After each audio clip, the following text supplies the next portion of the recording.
Right మరో బ్రేక్ని చూస్తున్నాం. ఏలూరు జిల్లాలో కోర్టు సంచలన తీర్పు వెలువరించింది. ఏపీలోనే సంచలనం సృష్టించిన శ్రీ ధరణి హత్యాచారం కేసులో నిందితులకు యావజ్జీవ శిక్ష విధించింది కోర్టు. 6 ఏళ్ల తర్వాత తీర్పు వెలువరించింది. 2019 ఫిబ్రవరి 24న శ్రీ ధరణిపై రాజు అండ్ గ్యాంగ్ అత్యాచారానికి పాల్పడింది.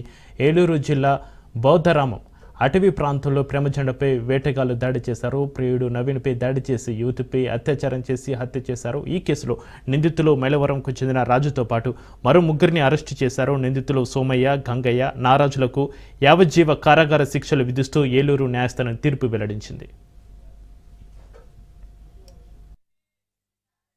ఇది 2019 జరిగింది.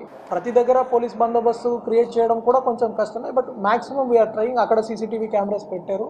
ఫర్దర్ అఫెన్సెస్ కాకుండా బీట్ పెట్రోలింగ్ అన్నీ చేస్తున్నారు. ఇన్వెస్టిగేషన్ అవ్వడము ఓన్లీ ఒక ఎత్తు. మనం ఛార్జ్ షీట్ ఫైల్ చేసిన తర్వాత కోర్టులో ఈ కేసే కాదు కదా, hundreds of thousands of cases మన దగ్గర ఉన్నాయి. వేకెన్సీస్ ఉంటాయి, వాళ్ళ ప్రాబ్లమ్స్ వాళ్ళకు ఉంటాయి.